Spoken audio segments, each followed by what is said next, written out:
Morning Bacho. Now we are going to start the second chapter of the Flamingo, and that is Lost Spring. It is written by Anees Jung. So Lost Spring, जैसा कि नाम से लगता है कि Lost Spring कुछ ऐसा है जो कि खो जाता है. तो ये स्प्रिंग क्या है? स्प्रिंग इज़ अ चाइल्डहुड, एक बच्चे का बचपना. वो उसका बचपना, वो जो एक हर बच्चे को नसीब होता है, उसके जीवन में बहुत बड़ा रोल प्ले करता है. किस तरह से एक बच्चे का अपना बचपना उसके जीवन के लिए बहुत बड़ा संदेश होता है, उसकी यादें होती हैं. क्या ये सारी चीज़ें जो आज बहुत से बच्चों को मिल पाती हैं, बहुत से बच्चों को नहीं मिल पाती हैं, हम उसी की चर्चा करेंगे इस चैप्टर में. इसका नाम है लॉस्ट स्प्रिंग. पूरा नाम है lost spring the stolen childhood, written by Anees Jung. तो इन्होंने उन बच्चों की बातों को यहाँ रखने की कोशिश की है कि किस तरह से हमारे समाज में, जो हमारा समाज है वो दो भागों में बटा हुआ है. कि कहीं पर बच्चों को बहुत सारी अपॉर्चुनिटीज़ होती हैं, they have several type of opportunities, whatever they want to do they can do. But what about those students, what about those people, what about those, उनके लाइफ का कसूर क्या है, and who are responsible for that bad condition. So two major characters are there in this chapter. One is Sahib Alam, the meaning is Lord of Universe, and the second character is Mukesh. So what is the difference between both, and what are the similarities, how they fought with their situation? इन सभी बातों की study हम करेंगे इस chapter में. इसका नाम है lost spring. So let's see what happen in this chapter lost spring. Good morning बच्चों, कैसे हैं आप लोग? Again we are here with a new chapter, but it is the second chapter from the Flamingo, and the chapter name is Lost Spring. बच्चों, chapter का नाम क्या है? Lost spring. और इसका जो कंप्लीट नेम की मैं बात करूं तो उसका फुल नेम है lost spring, lost spring colon, इसके बाद आता है द स्टोलन चाइल्डहुड. ये इसका कंप्लीट नेम है, द स्टोलन चाइल्डहुड. ठीक है, तो आप इसको याद रखिएगा. इसके आगे सिर्फ आपको, मैंने पहले बोला, आपको विशेष ध्यान देना होगा फुल नेम के लिए, द स्टोलन चाइल्डहुड, ये नाम है. इस बड़ी बुक में से ये छोटा सा पार्ट लॉस्ट स्प्रिंग आपके सामने है, इसलिए इसको हम क्या कहेंगे? इसलिए इसको हम कहेंगे एक्सर्ट. ये क्या होता है? किसी बड़ी स्टोरी का पार्ट होता है. ठीक है, so this is an exert. अब हम जानेंगे अनीस जंग ने क्या बताने की कोशिश की है इस चैप्टर में. तो थोड़ा सा अनीस जंग के बारे में भी जान लीजिए. अनीस जंग एक फेमस स्कॉलर रही हैं. और बच्चों, बहुत बड़ी बात अगर मैं बताऊं तो अनीस जंग के जो फादर थे, इनके जो फादर थे उनका नाम था होशियार जंग. ठीक है, होशियार जंग इनका नाम था, इनके फादर का. और ये जो फादर थे इनके, वो भी एक राजा के यहाँ पोइट के तौर पे, एक स्कॉलर के तौर पे उनकी बड़ी पहचान थी. अब आप कहेंगे कहाँ, तो इसका जवाब है मद्रास. मद्रास में ये एक नवाब थे. क्या थे ये? नवाब थे. इन्होंने अनीस जंग को हायर स्टडी के लिए, किसके लिए बच्चों? इन्होंने अनीस जंग को हायर स्टडी के लिए कहाँ भेजा था? इन्होंने उनको अमेरिका भेजा था. वहाँ गई, इन्होंने अपनी स्टडी की. स्टडी करने के बाद जब ये लौटे वहाँ से, अनीस जंग जब लौट आई हैं वहाँ से, when she return from there, तो इन्होंने क्या किया? जर्नलिस्ट के जॉब पर काम किया. जर्नलिस्ट, ठीक है,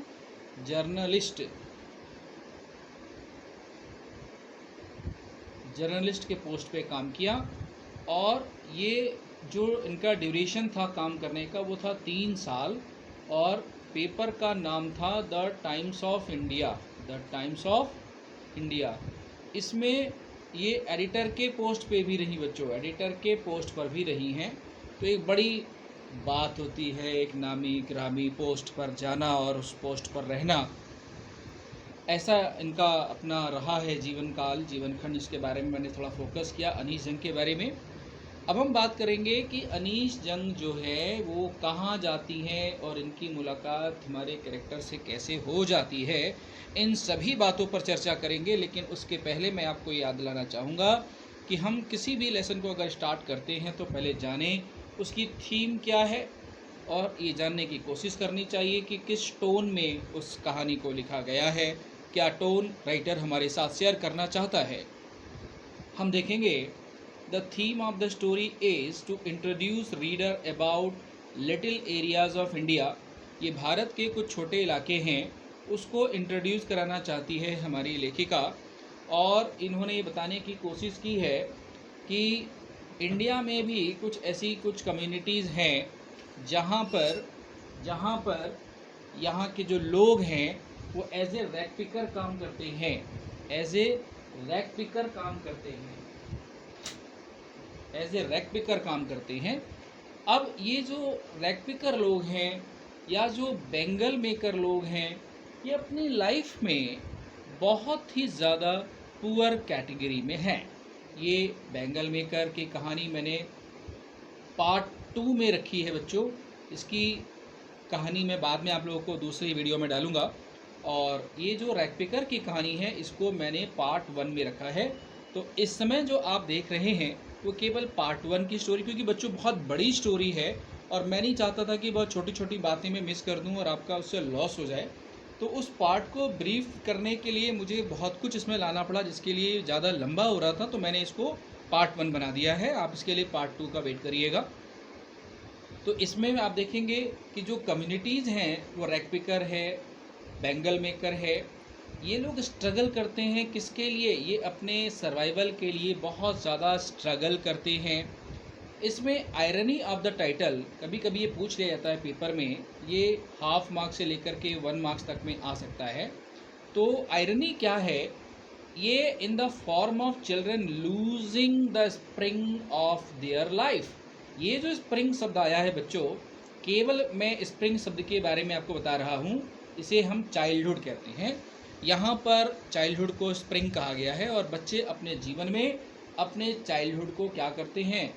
मिस कर देते हैं, खो देते हैं। They exist only for them self. और अगर इस दुनिया में जीते हैं तो केवल अपने आप के लिए जीते हैं और अपने खुद के डेवलपमेंट के लिए जीते हैं। ये उनके जीवन की कुछ छोटी मोटी चीज़ें बन जाती हैं, या आप कह सकते हैं कि रह जाती हैं। इसके बाद में बच्चों में बात करता हूँ तो लॉस्ट स्प्रिंग स्टोरी डिस्क्राइब, ये क्या डिस्क्राइब करती है? Terrible condition of poor children.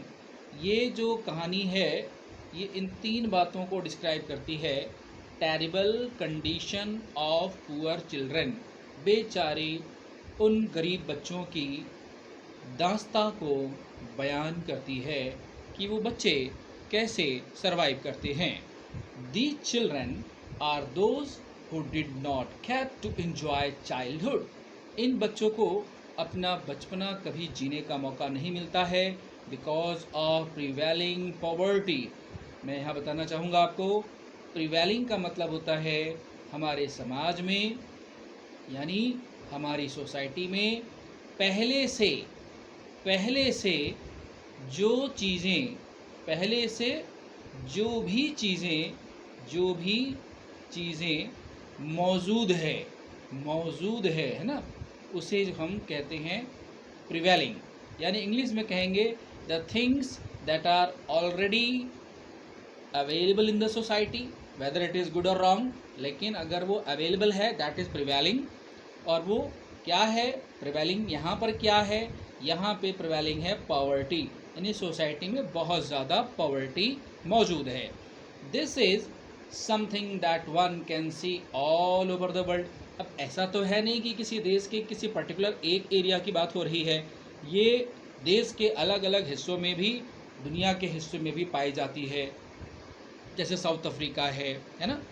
The children don't have the opportunity for schooling. और देखिए बच्चों, इन बच्चों के पास में अपॉर्चुनिटी भी नहीं होती है कि वो स्कूल जा पाएँ या जा सके, ठीक है, इनके पास में अपॉर्चुनिटी भी नहीं होती है।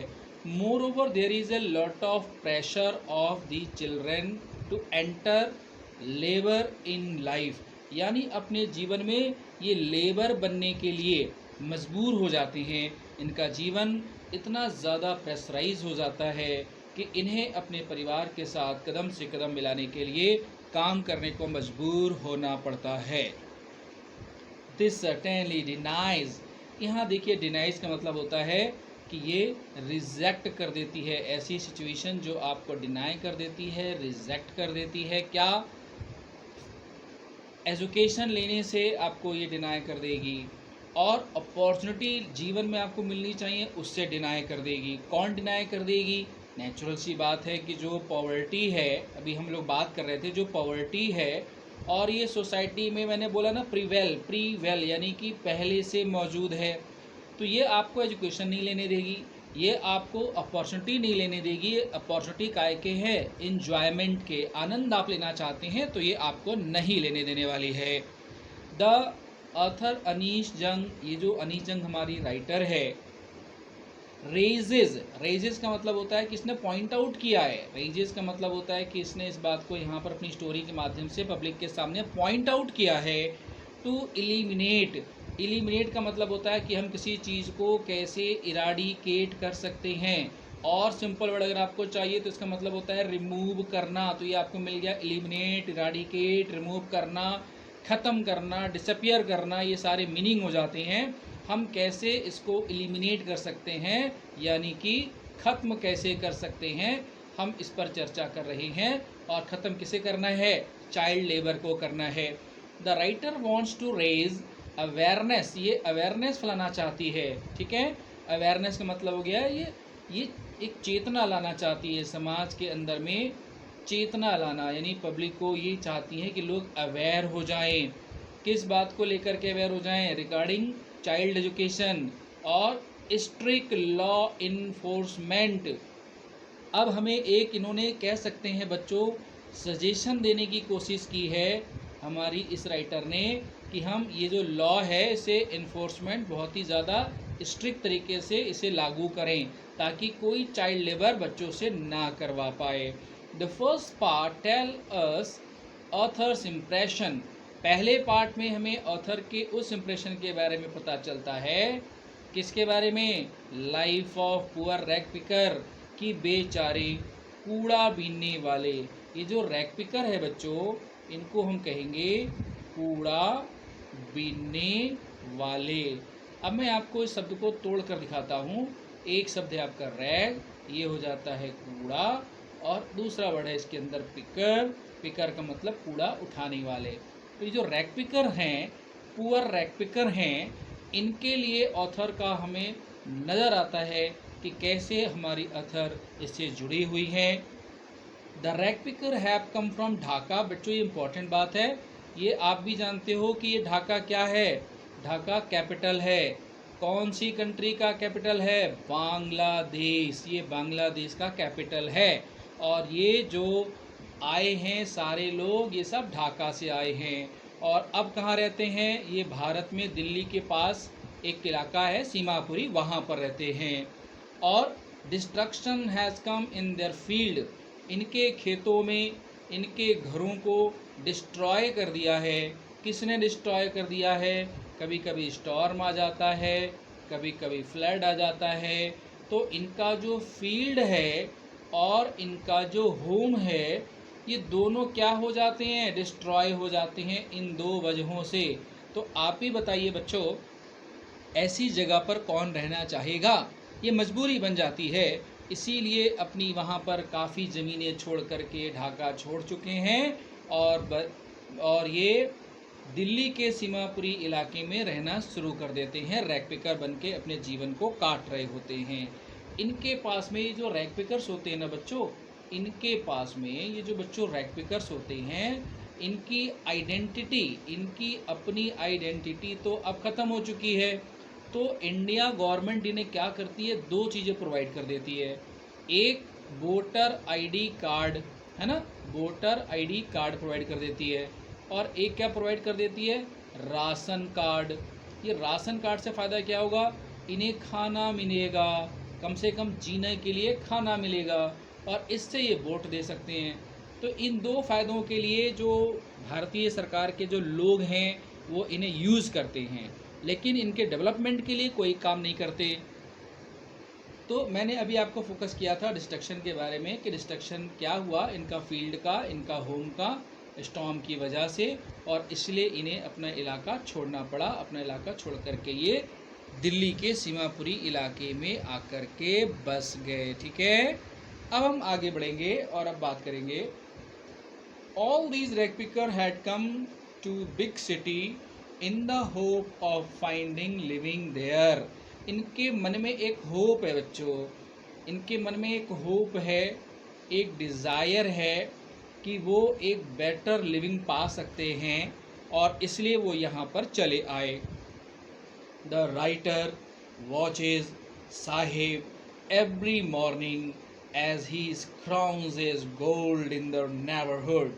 आपके सामने बच्चों क्या लिखा है कि writer watches Sahib every morning, हर सुबह राइटर साहिब को देखती है।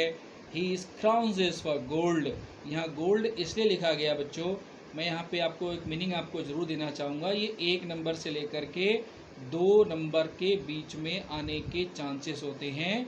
यहाँ पे जो रैग पिकर्स हैं इनके लिए ये जो गार्बेज होता है ये 2 मीनिंग रखता है। एक 2 मीनिंग रखता है, ये होता है गोल्ड, यहाँ पर गोल्ड का मतलब होता है मनी। क्या मतलब होता है, मनी। और यहाँ पे इनके लिए ये सर्वाइवल का काम भी कर रहा होता है। तो गार्बेज इनके लिए मनी भी है और सर्वाइवल का एक बहुत अच्छा जरिया भी है, और यही बच्चों के लिए वंडर बन जाता है, यही बच्चों के लिए एक वंडर बन जाता है, और बच्चा इस वंडर में खोया रहता है। उसे गार्बेज पिक करने के अलावा कोई चीज़ें नज़र नहीं आती हैं। तो ये जो गार्बेज को गोल्ड इसीलिए कहा गया है कि उनके जीवन को चलाने के लिए बहुत इम्पॉर्टेंट है। It is garbage that mean survival for these rag picker. ये गार्बेज ही है जो इनके लिए सर्वाइवल का काम करता है। फर्दर मोर, इसके अलावा ये जो बच्चे हैं इन बच्चों के लिए ये वंडरस थिंग है, ये बहुत ही ज़्यादा आश्चर्य का बन जाता है खजाना, क्योंकि इसमें इन्हें कभी कभी 1 कॉइन मिल जाएगा या कभी कभी इन्हें इसमें 2 कॉइन मिल जाते हैं। तो इस लालच में बच्चे इन खजानों की तरफ चलते हैं। These poor rag picker don't know how to come out with the odd situation of their life।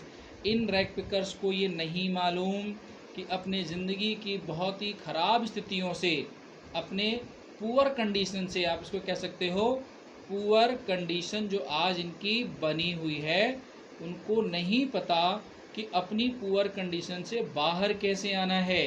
Because they are illiterate. एक बड़ी वजह आपके सामने मैं फिर दे रहा हूँ बच्चों, इलिटरेट, यानी ये जो इलिटरेसी है ये एक तरीके से पॉवर्टी को अपने साथ साथ लेकर आती है। इसीलिए हम सभी लोगों को बहुत अच्छे से पढ़ाई करनी चाहिए, क्योंकि जब इस इलिटरेसी में से आई और एल हट जाता है, या आप डबल एल लगाएंगे तो इलनेस हट जाता है, तो एक नई प्रकार की चीज़ें बनना स्टार्ट हो जाती हैं और हमारे समाज में बड़े बड़े परिवर्तन होने लग जाते हैं। उन सब के पीछे एक चीज़ जिम्मेदार है कि आप किस तरह से अपने आप को उन्नति के रास्ते पर लेकर जाना चाहते हैं। लिटरेसी रेट आप जैसे जैसे बढ़ाते चले जाते हैं वैसे वैसे आपके कंडीशन में सुधार होता चला जाता है। तो हर चीज़ के पीछे जो एक जिम्मेदार चीज़ है, पॉवर्टी के पीछे जो जिम्मेदार चीज़ है वो है इलिटरेसी, जो इस लेसन के अकॉर्डिंग है उस पर हमें बहुत ध्यान देने की ज़रूरत है। अब मैं बात करूँगा हमारे इस चैप्टर के मेन कैरेक्टर की। तो इस चैप्टर का जो मेन कैरेक्टर है बच्चों, याद रखिएगा, इस चैप्टर का जो मेन कैरेक्टर है वो है साहिब आलम। इस चैप्टर का जो मेन कैरेक्टर है वो है साहिब आलम। और ये साहिब आलम डज नॉट नो, नहीं जानता है, मीनिंग ऑफ हिज नेम, ये अपने नाम के मायने को नहीं जानता। तो ये भी एक बड़ी आयरनी है, ये भी बड़ी एक दुखद घटना है कि वो अपने नाम के मतलब को नहीं जानता है। ठीक है। Once writer ask to join the school, एक बार जो राइटर है हमारी इस चैप्टर की, उसने सोचा कि इसको मैं पूछूं स्कूल ज्वाइन करने के बारे में, कि कभी इसने स्कूल ज्वाइन क्यों नहीं किया या स्कूल ज्वाइन करने के बारे में क्यों नहीं सोचा। तो राइटर ने पूछने की कोशिश की। तो क्या होता है, उसने कहा कि he wanted to join the school but there were no school. वो तो चाहता है कि भाई मैं स्कूल से ज्वाइन करूं, लेकिन उसके घर के आसपास में कोई स्कूल नहीं है। अब राइटर ने क्या कर दिया, फेक प्रॉमिस, मैंने इसे जानबूझ के अलग पॉइंट से बेटो हाईलाइट कर रखा है आप लोगों के लिए कि आप एक डिफरेंट पॉइंट को अच्छे से remember, you should keep it in your mind that what was the fake promise done by the writer. क्या फेक प्रॉमिस किया गया था राइटर के द्वारा। उसने कहा she would open a school, वो एक स्कूल खोलेगी, and Sahib was willing to join the school. इसने एक बच्चे के कोमल मन में एक ऐसा सवाल रख दिया कि अगर मैं स्कूल खोलूँगी तो क्या तुम मेरे स्कूल को ज्वाइन करोगे। तो एक फेक और हॉलो प्रॉमिस था, लेकिन साहिब ने वहाँ पर अपनी विलिंगनेस दी है कि हाँ अगर वो अपने स्कूल को खोलती हैं तो वो उनके स्कूल को ज्वाइन करेगा। तो ये एक अच्छी बात है कि उसके मन में पॉजिटिविटी है, वो जुड़ना चाहता है, लेकिन राइटर ने एक हॉलो प्रॉमिस करके उसके साथ अच्छा नहीं किया। इसके बाद हम साहिब के फेवरेट गेम की बात करेंगे। तो फेवरेट गेम में मैंने यहाँ हाईलाइट की है बच्चों कि टेनिस उसका फेवरेट गेम है। और वो अक्सर क्या होता था, जब जाता था तो रोड के किनारे एक बड़ा सा मैदान है जो टेनिस कोर्ट है, और उस टेनिस कोर्ट को वो बाहर जो जाली लगी होती है वहाँ से हमेशा देखा करता था। और इसके पैरों में शूज़ जो मौजूद हैं, किसी अमीर व्यक्ति ने वो शूज़ क्या किए थे, फेंक दिए थे, और वो शूज़ ये पहने हुए है, और उसको पहन के भी इससे बहुत ज़्यादा प्राउड फील हो रहा है कि मेरे पास टेनिस वाले जूते हैं। इतनी गरीबी है इनकी, जबकि उस जूते में होल भी है। अब रीज़न बिहाइंड बेयरफुट, जब एक बार राइटर ने इनसे पूछा आप सभी लोग बेयरफुट क्यों रहते हो। बेयरफुट का मतलब होता है नंगे पांव रहना। उसने पूछा आप नंगे पांव क्यों रहते हो। तो उन्होंने जवाब जो दिया, उसमें से कई सारे बच्चे थे, अलग अलग बच्चे थे वहाँ पे खड़े थे, अलग अलग लोगों ने जवाब दिया। एक ने कहा अरे मैम ये तो हमारा कल्चर है। तो किसी ने क्या कहा, मेरी माँ ने उनको एटिक पे रख दिया है, कौन उतारेगा। और किसी ने कहा कि I do not like to wear, मुझे ये पहनना पसंद नहीं है। तो इस तरह से लोगों ने अलग अलग बातें बताई। लेकिन अगर हम देखते हैं एक एनालाइज करके, तो एक्सट्रीम पॉवर्टी और no tradition to wear slipper, ये दो बड़े कारण नज़र आते हैं इस चैप्टर में, जिसकी वजह से वहाँ के बच्चे नंगे पाँव रहते हैं। अब हम बात करेंगे कि कंपेयर्ड विद मॉर्निंग बर्ड्स, इस पर अभी 2023-24 के पेपर में इस पर पूछा गया था कि इन रैक पिकर्स को मॉर्निंग वर्ड के साथ में, देखिए मैंने यहाँ पर वर्ड कर दिया है, ये वर्ड्स हो गया है बच्चों, ये मिस्टेक है मेरी, मैं लिख के दिखा रहा हूँ आपको BIRDS, ये बर्ड्स होगा, ये मॉर्निंग बर्ड से मैंने लिखा है, इसको देखिएगा, ये वर्ड यहाँ पे बच्चों W छप गया, WO, यहाँ पे ये मिस्टेक है, ये बर्ड्स है। तो जो मॉर्निंग बर्ड्स हैं, जो सुबह सुबह जो चिड़ियाँ आती हैं हमारे सामने, चहचहाती हैं, उन्हें देखते हैं, मॉर्निंग बर्ड्स को देखते हैं, जो चिड़िया आती है वो चहचहाती है, उसको हम देखते हैं। तो राइटर ने इससे कंपेयर किया है इन रैक पिकर्स को। क्यों, इस पर 1 से लेकर के 2 मार्क्स के प्रश्न पूछे गए थे इस बार में। तो उसकी वजह, उसके पीछे की जिम्मेदारी क्या है वो मैं आपको दिखाता हूँ। देखिए यहाँ, one reason behind this is that they come in the morning and despair at noon. ये सारे के सारे रैक पिकर बच्चे आते हैं सुबह सुबह और अपना रैक पिकिंग का काम कंप्लीट करके दोपहर होते होते गायब हो जाते हैं। इसीलिए राइटर ने इन्हें मॉर्निंग बर्ड्स के साथ में कंपेयर किया है। तो कोई डाउट नहीं रहनी चाहिए बच्चों। अब मैं आगे बढ़ता हूँ। अब मैं बात करूँगा यहाँ पे साहिब के ड्रीम की बात करूँगा कि साहिब का ड्रीम क्या है।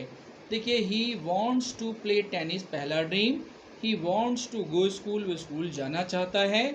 और तीसरा, he want to enjoy his childhood, वो अपने बचपन का आनंद उठाना चाहता है। ये साहेब के ड्रीम के पॉइंट्स हैं जिन्हें आपको याद रखना होगा। अब मैं बात करूँगा turning point in his life. तो टर्निंग पॉइंट क्या होता है? Saheb started working at tea stall, Saheb ने टी स्टॉल पर काम करना शुरू कर दिया। अब उसकी जो अर्निंग है वो 800 रुपये पर मंथ के हिसाब से है। और ऑल टाइम मील उसको दिया जाता है खाने के लिए। उसको जो भी खाना है, जो भी चीज़ें खाने में उसको मिलना चाहिए, वो सारी चीज़ें उसे मिलती हैं। अब ऑल टाइम जो मील है, ऑल टाइम मील मतलब ये हो जाता है, ऑल, देखिए आपकी बुक में मिलेगा आपको क्या लिखा हुआ, ऑल हिज मील, उसमें ये मिलेगा आपको। तो ऑल हिज मील में क्या हो जाता है कि जैसे आप वन टाइम ले रहे हो तो जितने भी खाने की वैरायटीज़ होती हैं वो सारी मिक्स हैं आपकी थाली के साथ में, कोई परहेज़ नहीं है। या फिर आप ड्यूटी कर रहे हैं उसके पास में, तो आप सुबह या शाम मिला करके एक टाइम का खाना बनता है, वो आपका वन टाइम मील हो गया। तो जो भी मील की रिक्वायर्ड चीज़ें हैं, थाली में जितनी चीज़ें आती हैं वो सारी चीज़ें आपको मिलेंगी, है ना। तो एक दिन में वैसे भी इंसान लगभग 1 या 2 ही बार ही खाता है। तो ये उसको मिलता है, रुपए मिल गए, उसको खाना मिल गया, उसको टी स्टॉल पे काम मिल गया उसको, तो ये उसकी लाइफ का एक टर्निंग पॉइंट है। इसके बाद चेंजेस अकर्ड, परिवर्तन क्या हो गए भाई? आप पहले रैक पिकर थे, अब आप यहाँ पे टी स्टॉल पे काम कर रहे हैं, तो भाई आपके कैरेक्टर में कोई तो बदलाव आएगा।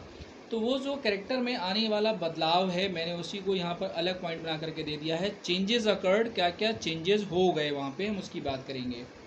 तो देखिए बच्चों, चेंजेस अकर्ड की अगर हम बात करते हैं तो यहाँ पे चेंजेस में आता है, he lost all his freedom, he lost care free look, उसका जो केयर फ्री लुक था वो उसने खो दिया, फ्रीडम खो दी उसने, केयर फ्री लुक को खो दिया उसने। He was not left master of his own, अब वो अपनी मर्जी का मालिक नहीं रहा। He felt tin canister heavier than rag picking bag, उसको जो टिन का कैनिस्टर है ना बच्चों, वो ज़्यादा भारी नज़र आता है। ये एक बड़ा टर्निंग पॉइंट है।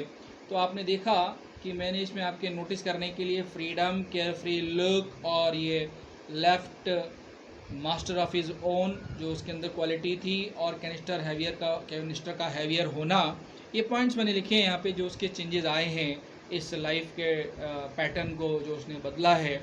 लेकिन हाँ, एक बात मैं ज़रूर कहूँगा, इन पैटर्न को बदलते समय देखिए एक बड़ी बात ये होती है कि आपके अंदर में विल पावर होना बहुत ज़रूरी है। दूसरा, आपके अंदर डिटर्मिनेशन का होना। अगर आपके अंदर डिटर्मिनेशन नहीं है तो आप कोई भी काम नहीं कर सकते हैं। तीसरा, आपके अंदर विश होना चाहिए, जिसे हम डिज़ायर भी कह सकते हैं, कि आप अपने लाइफ में अपने ट्रैक को बदलना चाहते हैं। तो कहीं ना कहीं हम देखते हैं कि अपनी पुरानी चीज़ों से ये जो साहिब है ये छुटकारा पाना चाहता है। तो इसका मतलब ये हुआ कि इसके मन में, मैं ये नहीं कहूँगा कि कम्युनिटी के लोगों के मन में, इसके मन में कहीं ना कहीं एम्बिशन है। कुछ क्वालिटीज़ हैं जो हम पाते हैं कि मनुष्य के जीवन में किसी भी स्थिति में रहते हुए अगर एम्बिशियस व्यक्ति है तो वो अपनी उन्नति को पा सकता है। ऐसा ही हम इस कैरेक्टर के साथ यहाँ देखते हैं और फील करते हैं। अब आपको भी अपने अंदर के एम्बिशन को बनाकर रखना चाहिए कि मुझे केवल और केवल मेरा टारगेट है 100% का। तो आप इस पर जब फोकस करेंगे तो डेफिनेटली आपका ये टारगेट कंप्लीट हो जाएगा और आप एक अच्छे अचीवर होंगे। इसी आशा के साथ अगले पार्ट में हम फिर मिलेंगे पार्ट 2 के साथ। तब तक के लिए थैंक यू। नेक्स्ट डे मिलते हैं।